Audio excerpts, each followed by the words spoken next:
incomoda o nosso espírito, a nossa alma, o nosso ser, para confessar aquilo que temos, a consciência que temos feito e não agrada, Pai. Não agrada o teu coração. Aceita, Senhor, as nossas orações. Aceita o nosso pedido, porque nós queremos confessar que temos pecado contra ti, Senhor. Porque nós temos feito tantas coisas, dito tantas coisas, nos comportado de tantas maneiras. Maneiras essas que não agradam a ti. Nós sabemos que não agradam o teu coração. Por isso nós pedimos, Senhor, que vem nesse momento, vem junto a nós, Pai. Pela mediação de Jesus Cristo, vem até nós e nos perdoe, Senhor. Perdoe do que nós temos dito, perdoe do que nós temos pensado, perdoe daquilo que temos feito, da maneira que temos agido. Que nós nos arrependemos, sinceramente, quando isso acontece. Não é isso que nós queremos para nossas vidas. Eu peço que tu possas escutar as nossas orações, escutar a oração do teu povo, Senhor. Pessoas que estão nesse momento colocando as suas inquietações. Perdoa, Senhor. Vem com o teu manto de graça. Perdoa cada uma delas, cada um de nós, em nome de Jesus. Também, Senhor, nós queremos colocar as nossas orações, as nossas intercessões. Nós temos muito a pedir, Senhor, mas temos muito a agradecer.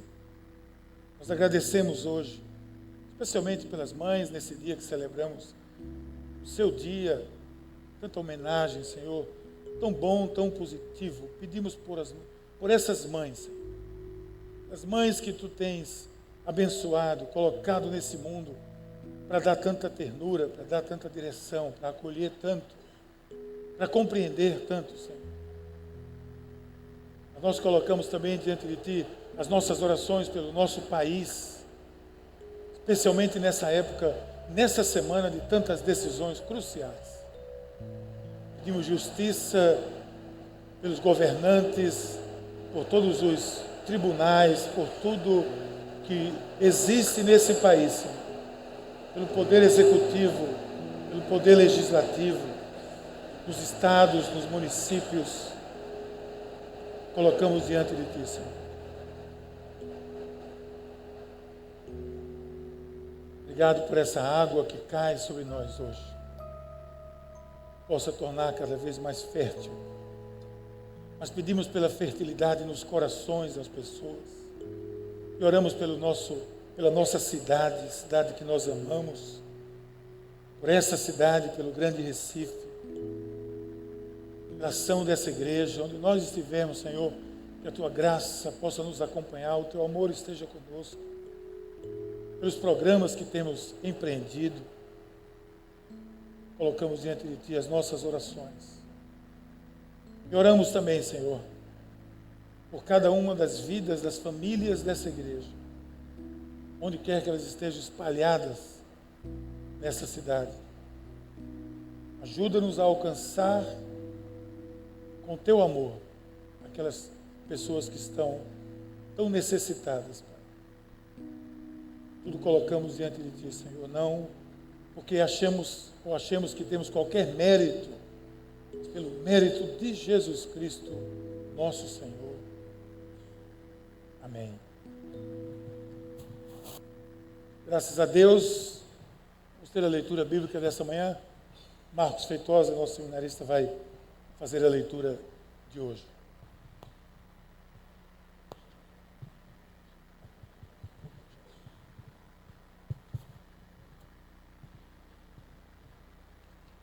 Irmãos, nos aproximemos para a leitura da palavra com expectativa de ser mudado e tocado por ela, que essa é a maneira de nos aproximarmos. Gênesis 37, de 1 a 20. Jacó habitou na terra de Canaã, onde o seu pai tinha vivido como estrangeiro. Esta é a história da família de Jacó. Quando Jacó tinha 17 anos, pastoreava os rebanhos com seus irmãos. Ajudava os filhos de Bila e os filhos de Zilpa, mulheres de seu pai. e contava ao pai a má fama deles. Ora, Israel gostava mais de José do que de qualquer outro filho, porque ele havia nascido em sua velhice. Por isso mandou fazer para ele uma túnica longa.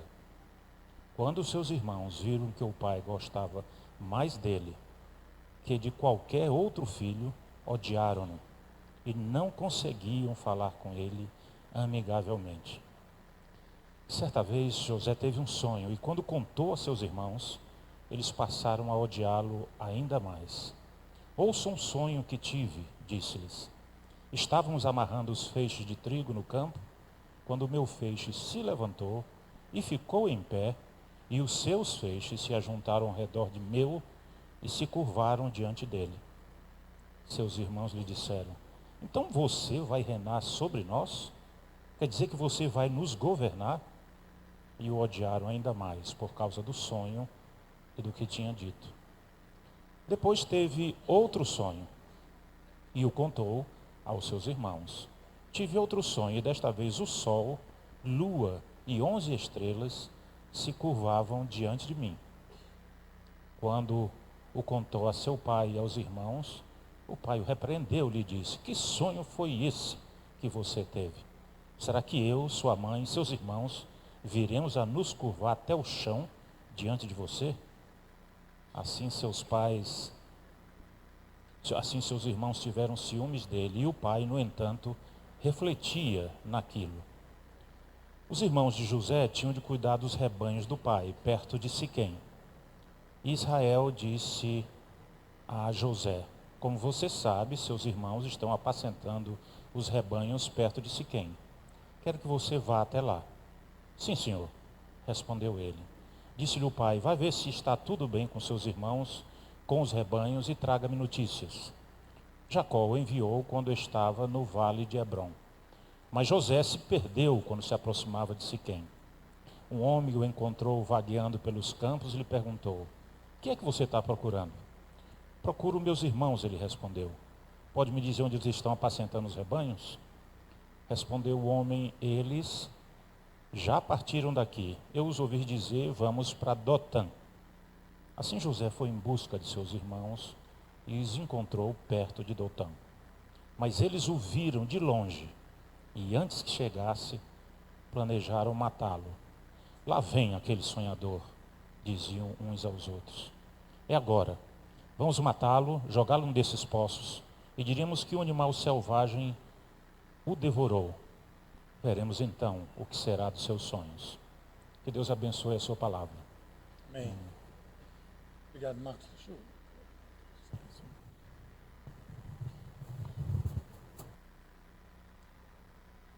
Para aqueles que chegaram um pouco depois do primeiro momento, bom dia, bem-vindos. Estamos celebrando hoje esse Dia das Mães. Então, um caloroso bom dia também para as mães. Quantas mães tem aqui hoje? O resto é filho, né? Beleza, show de bola.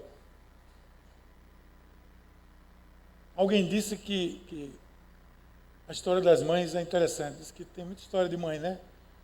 Tem mais história de sogra do que mãe. Mas tem muita história de mãe. Que sogra também é mãe, né?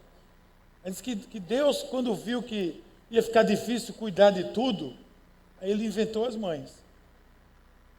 Imagine só, Deus disse: mas não vai dar conta não para cuidar desse negócio todo. Vou inventar um negócio aqui. Aí ele criou as mães. Porque mãe é isso, né? Mãe é gerente, mãe é motorista, mãe é professora, mãe é tudo. Hoje eu disse a Valéria: você é a gerente dessa casa. Não foi? Eu disse: eu sou o CEO. Mas você é a gerente da casa. Isso mesmo. Está aprendendo a lição direitinho. Mas é isso mesmo. A gente sabe, nós sabemos, irmãos, dos desafios que nós vivemos como família. Né? Nós sabemos que ser família é um grande desafio. Então, eu queria compartilhar com vocês hoje um pouco exatamente sobre isso. Porque, independente de mãe, pai, filho, sobrinho, enteado, enturmado, agregado, seja lá o que for, tudo que constitui uma família é um grande desafio para que nós possamos gerir isso, viver isso. E será sempre assim. Então eu queria orar um pouco sobre essa nossa reflexão de hoje. Pai querido, muito obrigado, Senhor, pela tua mão sobre nós e por todos esses desafios que nós temos como família. E nós pedimos que tu nos ajudes, especialmente hoje, a refletir um pouco sobre isso, a partir da tua palavra, no nome de Jesus. Amém. Então, de fato, é um grande desafio, não somente ser mãe, repito, mas edificar uma família nos dias de hoje. E tudo isso começou lá atrás. Tem gente que acha que criou a sua família, que edificou a sua família, que educou a sua família, que inventou a sua família. Isso é um ledo engano. Família é plano de Deus, família é ideia de Deus. Desde o começo, tudo que tem a ver com família foi ideia do Senhor. Foi o Senhor que criou isso. Foi o Senhor que colocou isso lá no começo, Gênesis 2:18. Lá no comecinho. Não é bom que o homem esteja só. Quem disse isso? O Senhor. O Senhor, Deus, declarou: não é bom que o homem esteja só. Farei para ele alguém que o auxilie e lhe corresponda. Que o auxilie e lhe corresponda. Então aí entrou aquela parte que sem ela não dava para ir adiante. Porque por enquanto o homem estava sozinho lá. E Deus disse: esse negócio de homem só não vai dar certo. E ele está certo, né? Homem sozinho por aí nunca dá certo. Vai fazer besteira. Aí ele coloca a mulher. E a mulher vem, se agrega ao homem, que vai ser a sua auxiliadora, a sua parceira. Daí, claro, essas duas criaturas juntas, tem que sair alguma coisa. Aí saiu a família, criou a família.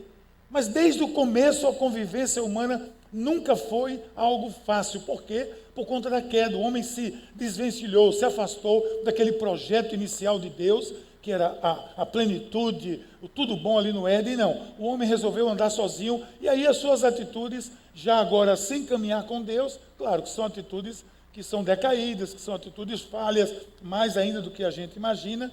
Então, a convivência humana se tornou algo não tão fácil, eu diria algo difícil.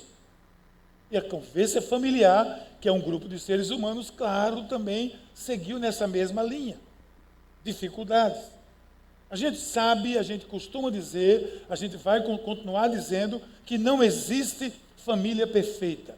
As maiores cobranças sobre família, pessoas que cobram da sua família, até porque você se considera um cristão e alguém diz: mas a sua família é assim. Claro, a minha família não é perfeita. Ela nunca vai ser perfeita, porque eu não sou perfeito, você não é perfeito, minha esposa não é perfeita, muito mais meus filhos não são perfeitos. Então, a nossa família não é perfeita. Isso é um ledo engano, é uma ilusão, achar que está rumando, eu quero que a minha família seja perfeita. Você vai se cansar, querido. Vai se cansar e não vai conseguir. Agora, você pode ter uma família feliz. Você pode ter uma família feliz. Não obstante, apesar das nossas limitações, nós podemos ter uma família feliz. Isso podemos. Apesar, por exemplo, de ser uma família torcedora do Náutico, como é a minha, muito diversa. Nós somos felizes, não somos perfeitos. Mas, terceiro lugar, bicho. Terceiro lugar. Evoluiu, não foi não? Ano passado não chegamos nem em quarto. Agora já somos terceiro. O ano que vem que se cuide, viu? Todo ano é isso, mas tudo bem. Em todas as famílias existem dilemas. Sua família tem dilemas. Nossas famílias têm seus dilemas. E tem alguns dilemas que são generalizados. Tem alguns, eu chamo os principais dilemas familiares. Existem alguns que eu queria introduzir aqui, citando alguns deles. Por exemplo, um dos grandes dilemas familiares é a presença da mentira na família. A ausência da verdade ou a presença do engano, da mentira. Vocês viram aqui a história de José. A história de José é muito mais longa do que a leitura que fizemos, 37, 38, 39, até 40 e poucos, a leitura completa, mas ela nos dá uma base de que pode haver, que não há família perfeita. José é aquele menino, vocês viram a leitura de Marcos aqui hoje, não de Marcos, né, de Gênesis por Marcos, nós vimos aqui, é a leitura da história inicial ali de José, era o queridinho do papai, José era o queridinho. E o pai Jacó, Israel, ele protegia José, já é um erro, já protegia José. E o que acontece aqui nessa história é que José ingenuamente ou não, ele tratava com seus irmãos como superior também. E ele foi lá falar com os irmãos, dizer que ele é um sonhador, no sentido positivo, tinha sonhos verdadeiros, depois a história vai mostrar isso, e ele tem vários sonhos que são sonhos verdadeiros, ele lá na frente vai marcar, vai testificar. E olha o que ele vai dizer para os irmãos, os 11 irmãos: eu tive um sonho que eu vou dominar sobre vocês, 2 sonhos, que eu vou dominar sobre vocês. Até o pai, que é o xodó, o pai se rebela e diz: mas peraí, cara, eu, sua mãe, seus irmãos todos, vamos nos curvar diante de você. Ele disse: foi o sonho que eu tive. Por conta disso, os irmãos têm ciúme dele, têm inveja dele. E quando ele aparece, os irmãos dizem: sabe uma coisa, vamos dar um fim a esse cara. Esse garoto está perreando a vida da gente. E eles planejam matar, e um deles diz, Rubem diz: olha, não mata não, vamos matar não. Tem um poço ali, joga ele no poço. Aí jogaram ele num poço, mataram um bode lá, sangue na roupa, disseram para o pai: seu filho morreu, foi devorado pelas feras. Ele estava naquele poço, passou o irmão foi lá, tirou ele do poço, passou uma caravana de mercadores, falou o seguinte: vamos vender ele para os mercadores. Aí venderam, entregaram ele para os mercadores. Esses mercadores iam para o Egito, foram para o Egito, chega no Egito, resumindo a história, no Egito, no mercado de escravos, vendendo, um dos administradores, o primeiro-ministro do Egito, acha graça nele, acha que vai ser bom esse aqui escravo, comprou ele, trouxe ele para dentro da casa. Agora José estava, como jovem, na casa do primeiro-ministro do Egito, Potifar. E aí ele começa a se destacar, e no destaque que ele vai se destacando, ele gera alguns ciúmes. A esposa dele vai se enxerir para José, e José disse: não, eu não posso fazer isso, ele é o meu chefe, ele é o meu senhor, eu não posso ter nada com você. Ela fica chateada, porque ela não conseguiu conquistá-lo. Então, resumindo a história, ele vai cair na prisão. Da prisão ele é colocado de novo em posição de destaque, porque na prisão ele sonha de novo, e os sonhos dele são revelados, e o faraó pede porque ele vá interpretar os sonhos dele. Ele interpreta os sonhos e diz que vai ter uma seca e vai ter fome, etc. E o faraó gosta dele, e ele começa a se projetar. Aquilo acontece, ele prepara os silos e a reserva de cereais do Egito. Ele se torna o primeiro-ministro, o administrador do Egito. Olha que história grande e bonita. Lá agora ele é a segunda pessoa do Egito, a nação mais poderosa do mundo de então. E o que acontece? Tem uma seca lá em Canaã, onde os irmãos estavam com os pais, tem uma fome terrível. Aí alguns filhos vão lá para o Egito em busca de comprar comida. E quando chegam lá no Egito, José identifica que são seus irmãos, mas não se revela.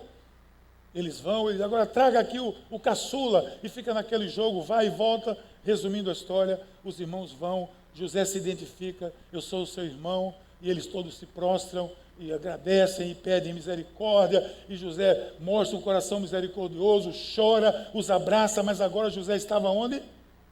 Dominando os 11, o pai, a família toda. Aquele sonho se realiza, e por conta disso muitas coisas acontecem. Essa é a história de José com os seus irmãos.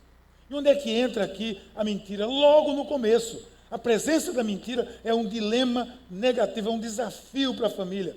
Essa é a história de José. Quando José tinha 17 anos, pastoreava os rebanhos com seus irmãos, ajudava os filhos de Bila e os filhos de Zilpa, mulheres de seu pai, e contava ao pai a má fama deles. O cara era fofoqueiro mesmo, ele era entregão, era cabueta.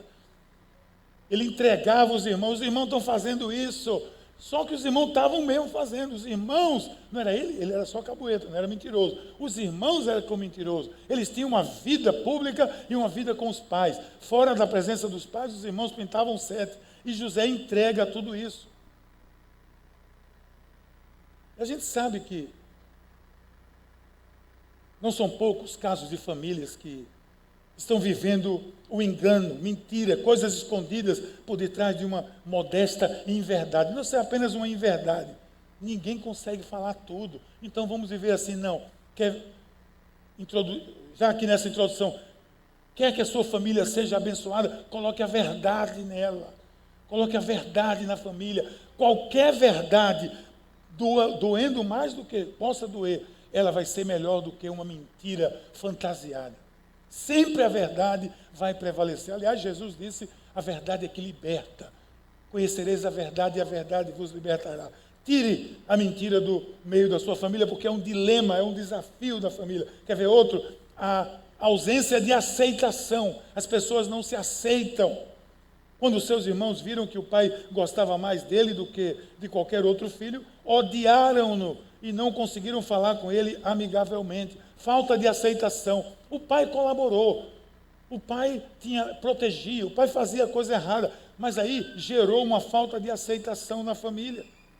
E a falta de aceitação no ambiente familiar tem se tornado uma tônica no aumento da violência, seja ela de cunho físico, emocional, atitude que vai destruindo relacionamentos em um mundo com pessoas tão singulares. A aceitação é tão importante. Gente, olha para cada família que tem aqui hoje. Se eu colocar uma família aqui, a mais extensa aqui, e você sair identificando pai, mãe, filho, filhinho, filhote, bebê, vai ver quantas coisas diferentes, quantas características diferentes nessas criaturas. Você olha para a minha família, eu, Valéria, você já vai ver uma grande diferença. Ela é essa criatura bonita, simpática, alegre, eu sou esse sujeito aqui, complicado, feio, esquisito, rouco. Eu não sou tudo isso, não. Aí você vai para os nossos filhos, nós criamos nossos filhos do mesmo jeito, você vai ver o Gabriel de um jeito, o Mateus do outro, características diferentes. Cada um de nós é singular, cada um de nós. Nós somos singulares, nós não somos os mesmos. O que é que acontece?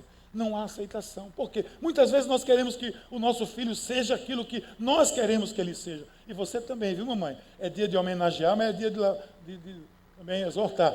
Muitas vezes você quer que o seu filho seja exatamente aquilo que você quer, e ele nunca vai ser exatamente como você quer, porque ele tem um DNA espiritual, ele tem uma alma, ele tem um ser que é diferente. E a autoaceitação na família, a ausência de aceitação causa isso.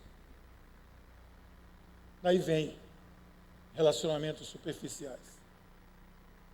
Porque José, versículo 8, diz, seus irmãos lhe disseram, então você vai reinar sobre nós?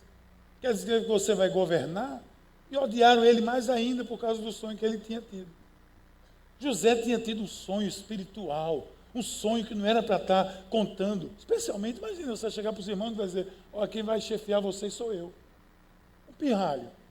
Junto com os irmãos, tudo criado daquele jeito, tudo gente mais ou menos. Aí diga, eu que vou liderar vocês. A Bíblia diz que você vai reinar. Por causa disso, fecharam o coração em relação a José. O assunto foi finalizado com ódio, com muita superficialidade, poucas palavras e muito rancor. Onde existe superficialidade, amanhã pode haver feridas. Nós como família, precisamos nos aprofundar, não é verdade? Relacionamentos familiares precisam ser mais profundos. Conversa, pai, mãe, filho, irmão, irmã, tem que ser mais profundo, porque senão é um grande desafio. Relacionamento superficial gera isso. Eu vou mais além. Ciúmes, desafio, ciúmes.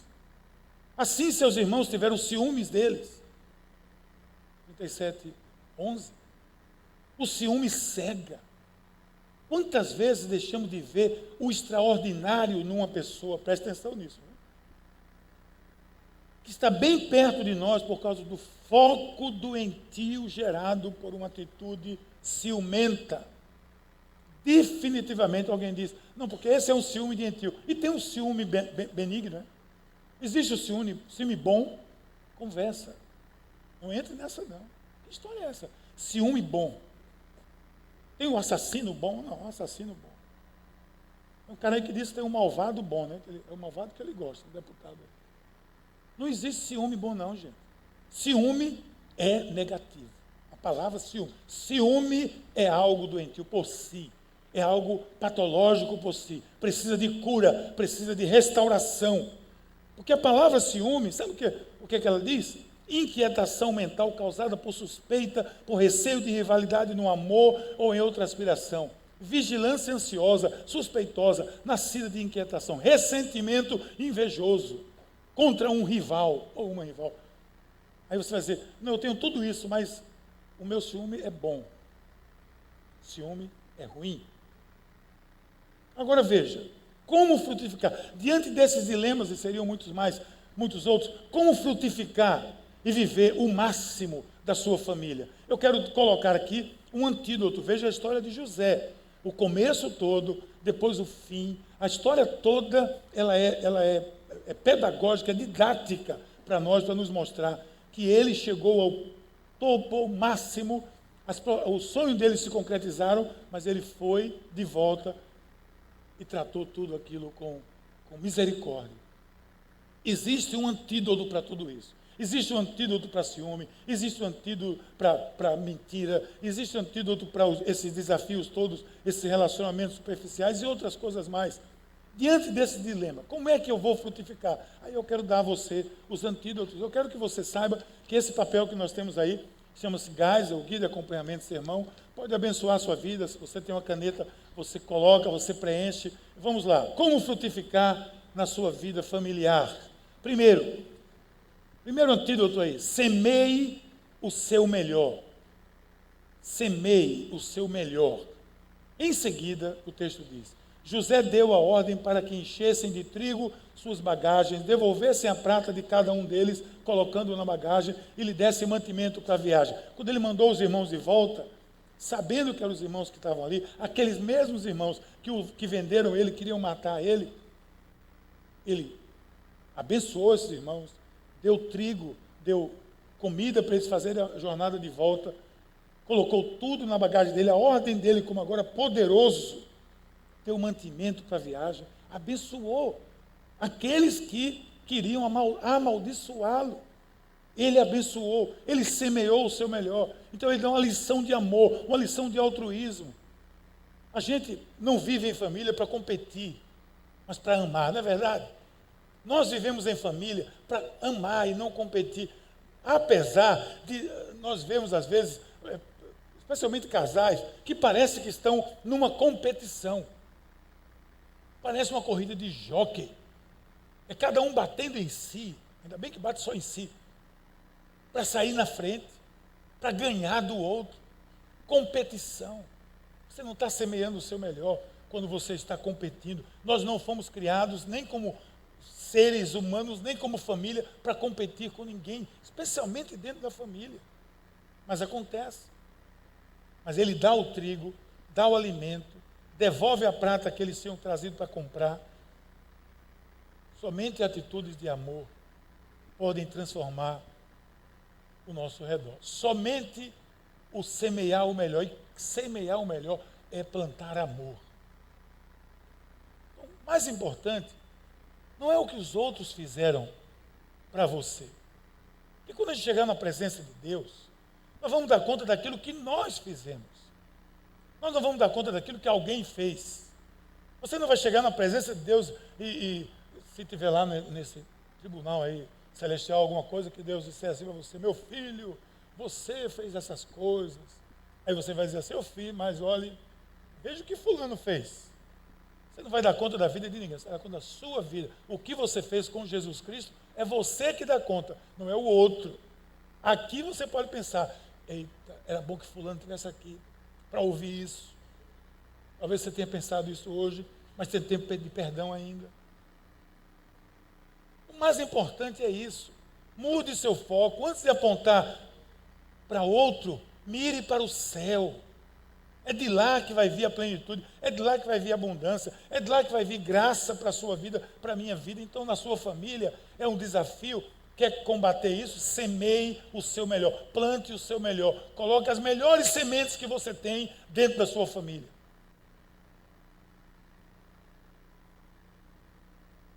Segundo antídoto, com paciência, busque o bem comum, o bem de todos, com paciência. Olha o que José fez. Agora não se aflijam, nem se recriminem por terem me vendido. Bonito isso. Pois foi para salvar a vida que Deus me enviou diante de vocês. Veja a consciência dele. Não fiquem preocupados porque vocês me venderam. Eu entendi o plano de Deus. Eu entendi o plano de Deus, José disse. Foi para salvar vidas, e agora eu estou salvando vidas. Eu estou salvando o Egito, porque ele foi que teve o sonho de revelação de guardar os estoques de comida, porque ia ter uma grande fome, e o Egito sobreviveu. Tudo é por um propósito maior. Não é mais uma questão de fazer a vontade, sim fazer aquilo que Deus tem para a nossa família. Aquilo que Deus tem. Deus tem um propósito para a sua família, como dissemos aqui no começo, Deus criou esse negócio de família, Deus que inventou isso, não foi você, não fui eu, não fomos nós, não foi a igreja. Então Deus tem um propósito. Quando um impõe a sua vontade, eu li certa vez, dois não vão viver em paz. Busque o bem comum, busque ser apaziguador, busque trazer isso para a família. Claro que precisa paciência. Ora, paciência é um fruto do Espírito. Aqueles que conhecem a Cristo já têm paciência. Pode não parecer, mas tem. Tem guardadinho aí. Aí, ó. Já está lá, porque você não tem o Espírito. Você não tem o Espírito de Deus. Então o fruto do Espírito já está aí guardadinho, pronto para se manifestar. Que tal colocar em prática, né? Estou vendo muita gente preocupada. Estou quase pulando essa parte. Mas paciência, gente, se desenvolve com coragem.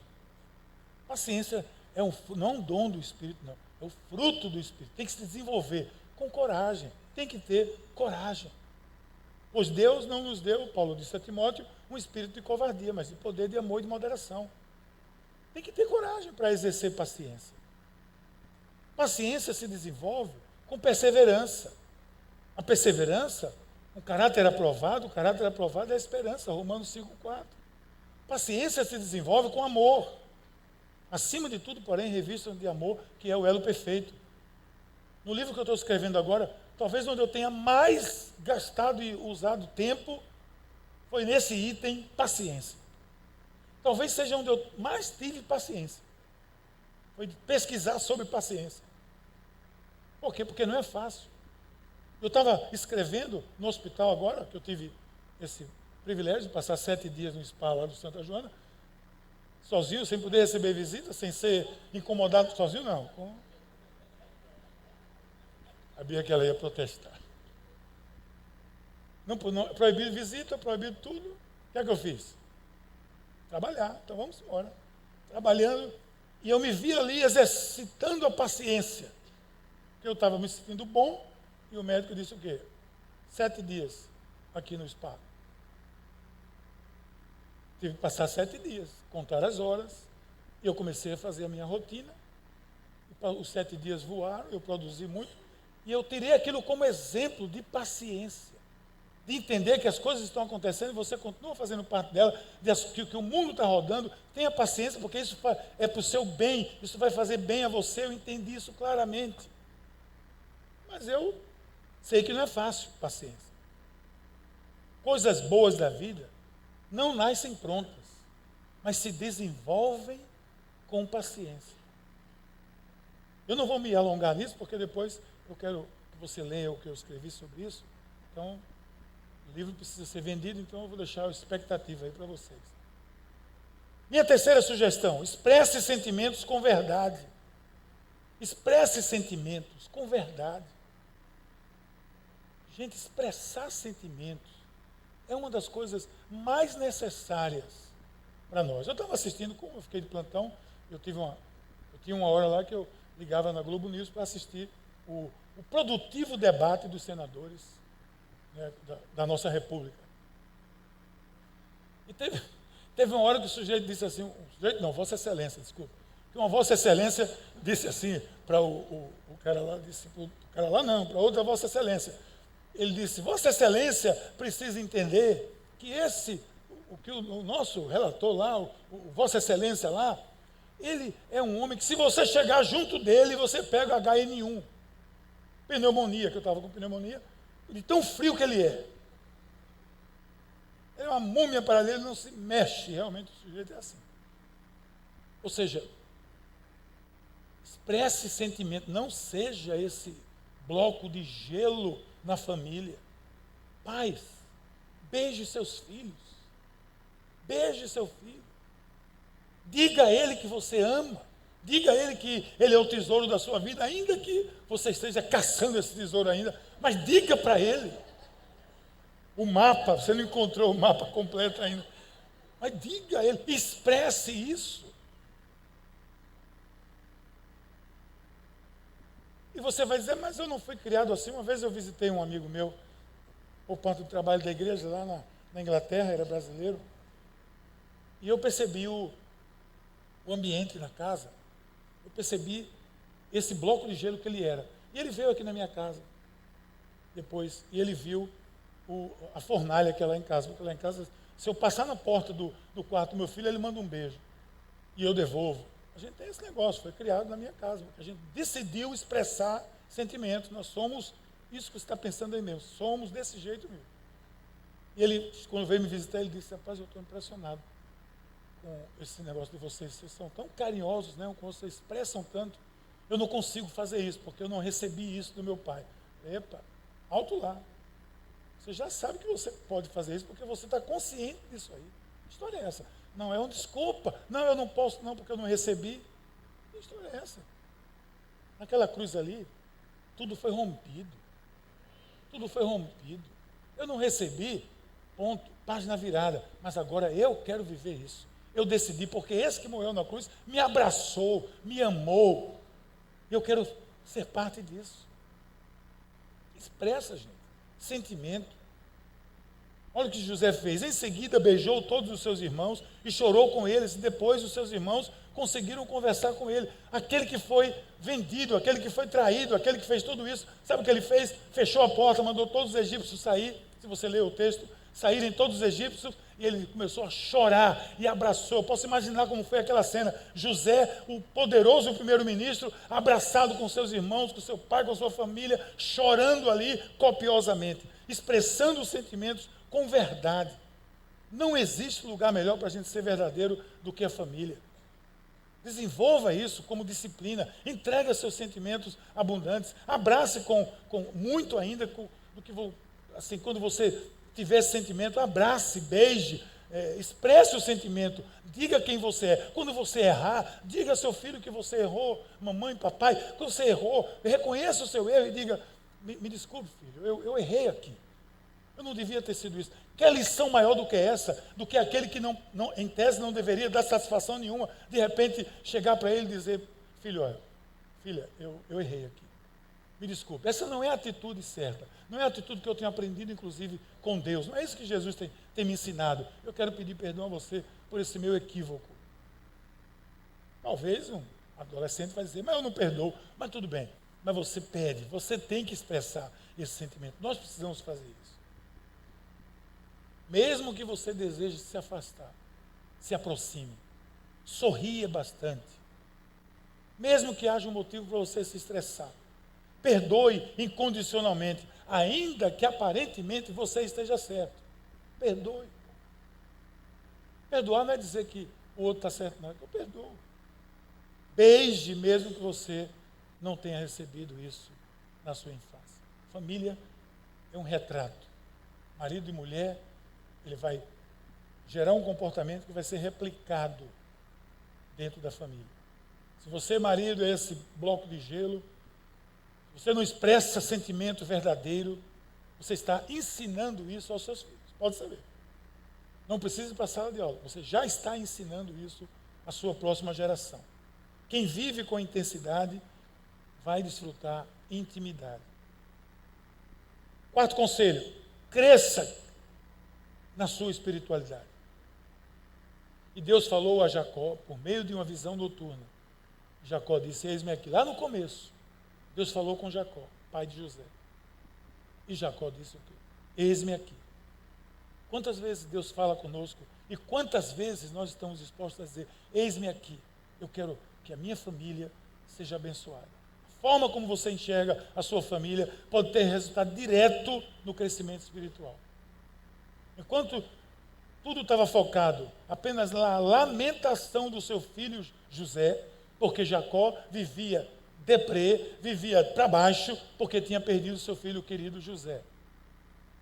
Ele vivia nisso, até que Deus falou com ele, e ele se colocou. Ele se rendeu. e disse: eis-me aqui. Ali passou a mudar a vida dele. Assim como é um grande desafio na família, a vida espiritual, quando entra na família, vai trazer bênçãos, crescimento espiritual na família. Enquanto você estiver focado também na perda do seu primogênito, seja ele como for, seja ele o que for, seja seu negócio, seja lá o que for, quando seu foco for isso, você vai estar com prejuízo. Mas quando o foco voltar para dentro da família, para que se espalhe.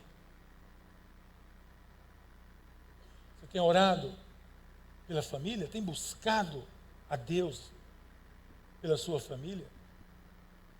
Pastor Carlito, nosso querido irmão, lá de São José dos Campos, ele disse uma coisa uma vez que eu achei interessante. Ele disse: nem tudo se resolve somente com oração, mas nada se resolve sem oração.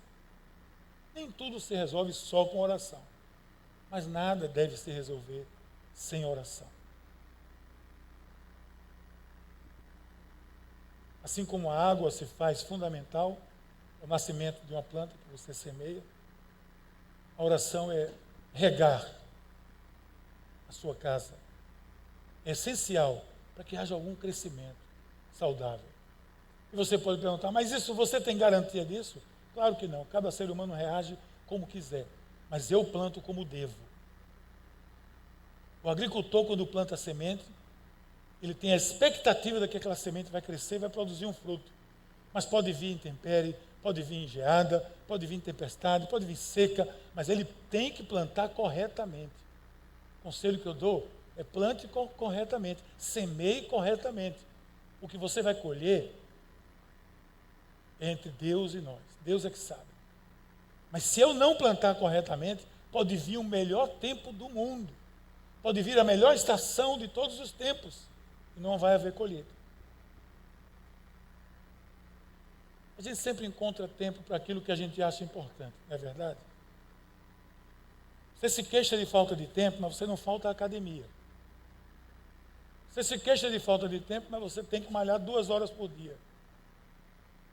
E tal, partindo do princípio que o seu lar é importante, investir mais tempo em oração pelos seus filhos. Gente, oração de mãe é muito mais poderosa do que a oração de pai. Eu tenho certeza disso. Os pais me arrependem. No dia dos pais eu digo o contrário, mas hoje tem que dizer isso, né? Oração de mãe é poderosa. Eu sempre digo para todo mundo que eu nasci 3 vezes. Eu nasci 2 vezes. Eu nasci da minha mãe 2 vezes. Porque eu nasci do seu útero e nasci dos seus joelhos. Eu nasci de novo em Cristo dos joelhos da minha mãe. Não despreze isso. Mãe, ore pelos seus filhos. As Déboras estão aí ministrando isso. Ontem estavam nos sinais. Ore pelo. Você recebeu um adesivozinho? Se não recebeu, se já não recebeu, você já orou pelo seu filho hoje? Nas suas orações, você tem um item lá: meus filhos. Faça isso. Você vai ver o que vai acontecer na sua vida, na vida dos seus filhos. Eu tenho certeza que muitos fazem isso, mas talvez você, às vezes, não consiga fazer pela pressa, pela falta de tempo. Experimente batalhar naquele quarto de guerra. Quem assistiu o filme aqui? Quarto de guerra? Experimente batalhar e não na força do seu braço.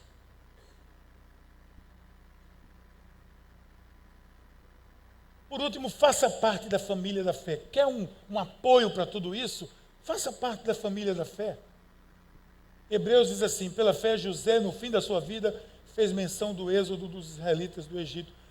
José trouxe a sua família toda, acolheu sua família, mas ele tinha a visão maior. Quando ele trouxe todo o povo, ele preservou a família da fé, porque ali todos foram acolhidos de volta no Egito. Depois as coisas mudaram, mas ali naquele momento foi crucial para a permanência do povo de Israel, a sobrevivência.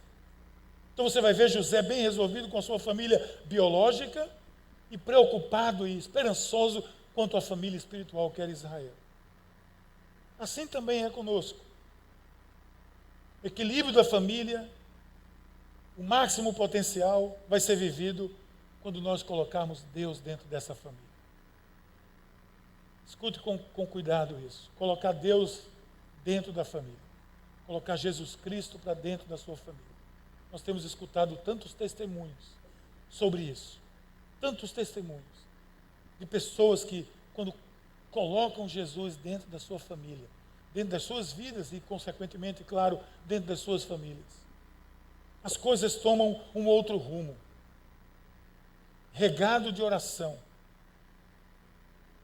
Contudo, os que receberam, aos que creram em seu nome, deu-lhes o direito de se tornarem filhos de Deus. Aí nós passamos a fazer parte da família de Deus. Diante de tudo isso. Essas são algumas sugestões. A atitude que a gente precisa pensar como família, porque os desafios são enormes. E a gente viu aqui apenas alguns deles. Você tem a oportunidade de recomeçar, sempre tem uma oportunidade de recomeçar. Talvez, quando você chegou aqui, escutando tudo isso, você pode até ter pensado, mas a minha família é muito complicada. Leia melhor a história de José. Se você ganhar para a complicação da história de José, da família de José, eu lhe dou um prêmio. A família mais complicada. Você não ganha. Ou talvez você diga, ainda bem, eu já tive uma ótima família, não preciso, estou bem resolvido.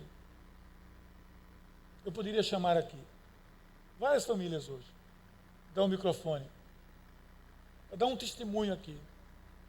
E como foi, qual foi o impacto, qual foi a diferença que aconteceu, qual foi o resultado, vamos dizer assim, de Deus dentro da minha família. Vocês iam chorar aqui dos testemunhos que a gente ia ouvir aqui, de muita gente aqui. Porque Deus, quando é inserido dentro da família, independentemente do que você ouve, do que você escuta por aí, você vai ter benefícios que você não vai poder contar.